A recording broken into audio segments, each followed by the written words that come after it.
Cree en el Señor Jesucristo y serás salvo tú y tu casa. Hechos 16:31. Campamento Evangélico El Edén, atrayendo almas para Cristo, les presenta un mensaje del Evangelio. Hola a todos, aquí estamos nuevamente para poder comunicar la palabra de verdad, el Evangelio de salvación a los perdidos. Y antes de pasar al mensaje de hoy, vamos a buscar el rostro de Dios en oración para poder encomendar este tiempo con la palabra de Dios. Oremos. Nuestro buen Dios y Padre que estás en el cielo, buscamos tu rostro en esta hora para darte las gracias por cuanto nos das este alto privilegio de poder compartir el Evangelio de salvación a los perdidos. Te rogamos para que esta palabra pueda llenar el vacío que hay en el corazón de ellos y sea el Espíritu Santo quien les convenza de pecado, de juicio y de justicia, y ellos se entreguen a nuestro Señor Jesucristo, en cuyo nombre oramos. Amén. En medio de un mundo saturado de malas noticias, hay muertes, hay hambres, cada día que pasa aparecen nuevas enfermedades. En medio de este entorno pecaminoso se anuncia el mensaje del Evangelio. ¿Y qué es el mensaje del Evangelio? El mensaje del Evangelio es como una luz que alumbra en lugar oscuro. El mensaje del Evangelio, dicho de una manera muy sencilla, es un mensaje de Dios para ti. Un mensaje de Dios para ti. Y yo te pregunto, ¿por qué debes creer al mensaje del Evangelio? ¿Por qué debes creer al mensaje del Evangelio? Y yo quiero que a través de la bendita palabra de Dios consideremos algunas fuertes razones por las que tú debes creer al mensaje del Evangelio. Y para ello vamos a ir a la primera carta enviada por Pablo a Timoteo en el capítulo 1, versículo 15. Primera a Timoteo, capítulo 1, versículo 15, dice: palabra fiel y digna de ser recibida por todos, que Cristo Jesús vino al mundo para salvar a los pecadores, de los cuales yo soy el primero. Que el Señor nos bendiga por medio de su preciosa palabra. Tres fuertes razones por las que usted debe creer al mensaje del Evangelio. En primer lugar, usted debe creer al mensaje del Evangelio porque el Evangelio posee una proclamación poderosa. El texto dice: palabra fiel y digna de ser recibida por todos. Palabra fiel y digna de ser recibida por todos. Esta es una palabra fiel. Si el mensaje que ahora le anunciamos procediera de mi parte, usted tendría sobradas razones para huir. Usted tendría la razón de cerrar su oído. Pero no, este es un mensaje que se origina en el corazón de Dios. Y esta es una palabra fiel. El Señor Jesucristo lo dijo: el cielo y la tierra pasarán, pero mis palabras no pasarán. La Biblia es un libro confiable. Hay muchos libros considerados santos en el mundo: los escritos de Leonard White, el Corán y muchos libros más, pero ninguno se compara con la Biblia. La Biblia es un libro cuyas profecías se cumplen.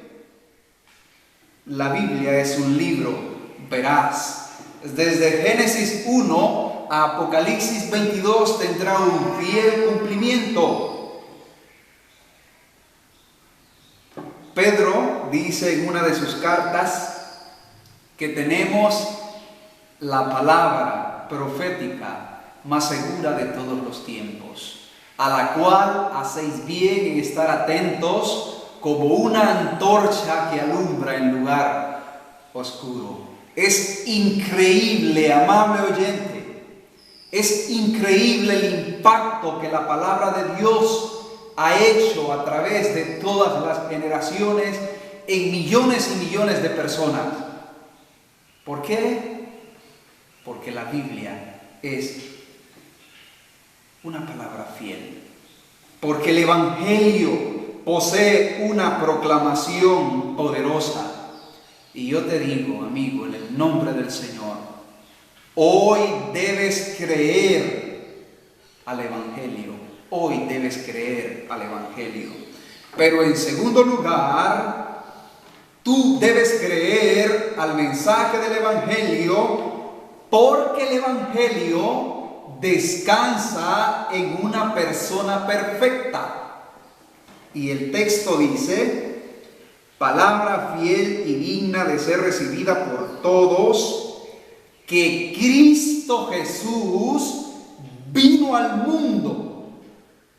Que Cristo Jesús vino al mundo. Anunciamos a una persona perfecta. No estamos hablándole de un líder religioso, de un líder político, de un líder militar. Estamos hablándole de la persona de Cristo. Le estamos hablando sencillamente del Hijo de Dios. Él es el centro de las Escrituras. Decenas de profecías desde el Antiguo Testamento anunciaban la venida de un Mesías.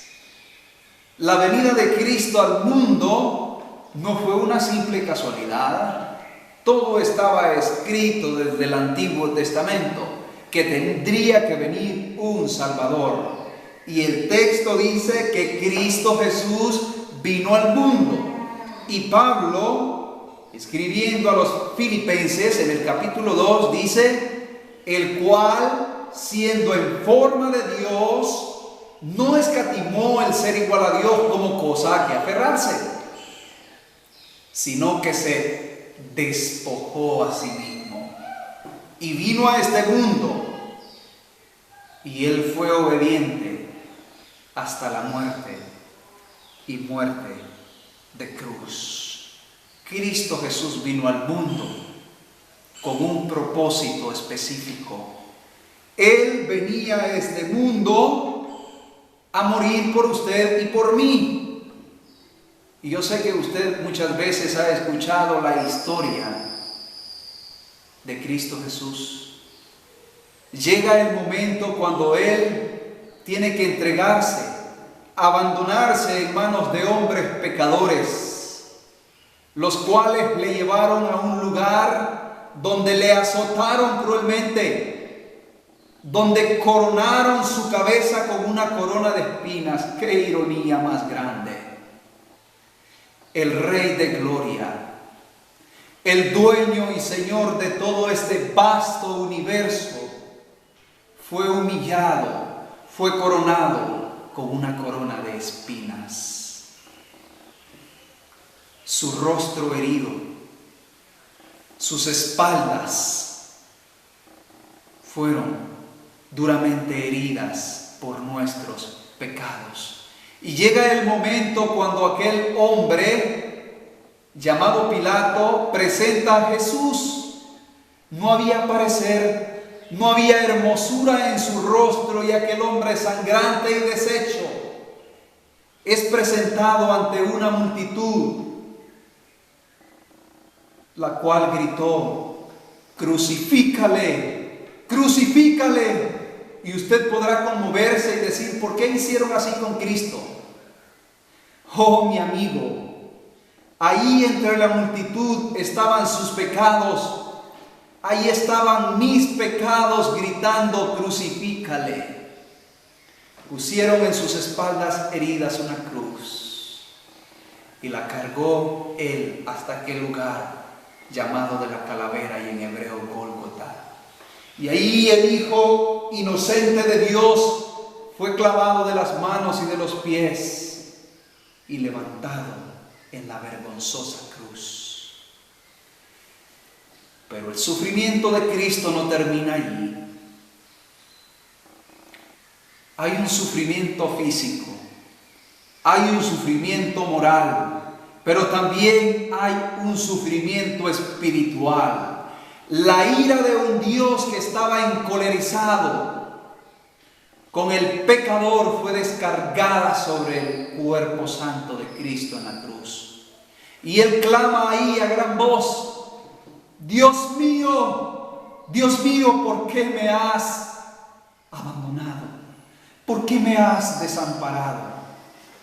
Él experimentó el desamparo del Padre allí en la cruz. Él murió por usted, amigo. Él murió por mí. Fue bajado a un sepulcro y sepultado. Pero al tercer día, 3 días y 3 noches pasaron. Y fue aquella mañana gloriosa del primer día de la semana, cuando aquellas mujeres van al sepulcro y solo ven los lienzos colocados ahí, el sudario. El Hijo de Dios había resucitado de entre los muertos. Él podía decir: ¿dónde está, oh muerte, tu aguijón? ¿Y dónde, oh sepulcro, tu victoria?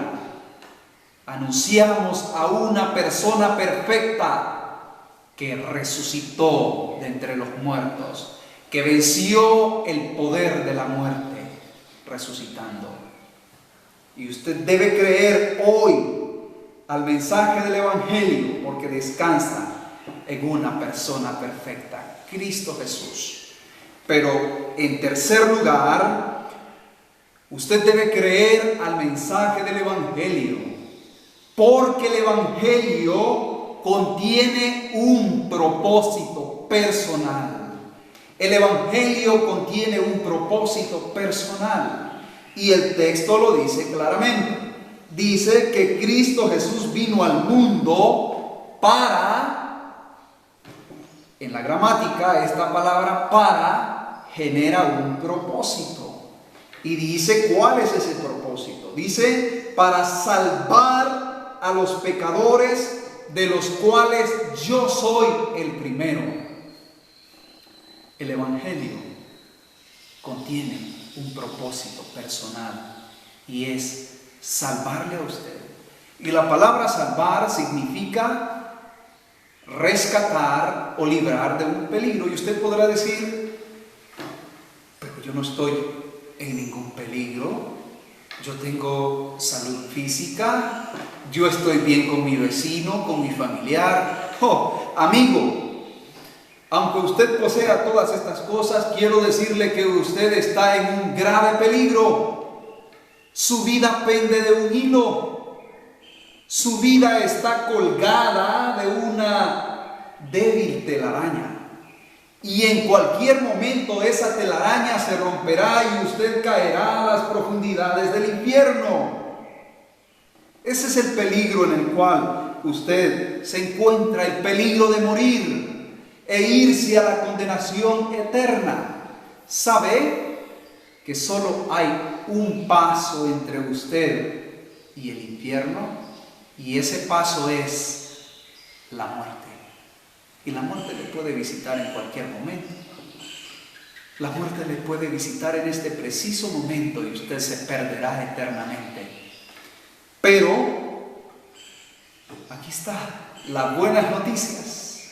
El Evangelio que contiene un propósito personal para usted: salvar al pecador, salvarle a usted que está perdido. Este es el deseo de Dios, el cual quiere que todos los hombres sean salvos. La pregunta es, ¿qué hará usted con el mensaje del Evangelio? ¿Sabe? Siglos anteriores se predicó un mensaje como este, a una generación como esta. Estamos hablando de los antidiluvianos, a través de un pregonero de justicia llamado Noé. ¿Sabe cuál es la ironía de todo esto? Es que de toda una enorme generación, solamente 8 personas fueron salvos. Solo 8 acudieron y aceptaron el mensaje de Noé. Los demás fueron abnegados en agua, perecieron. Ahora, ¿qué hará con el mensaje del Evangelio hoy? Hoy debes creer, amigo. El mañana es incierto.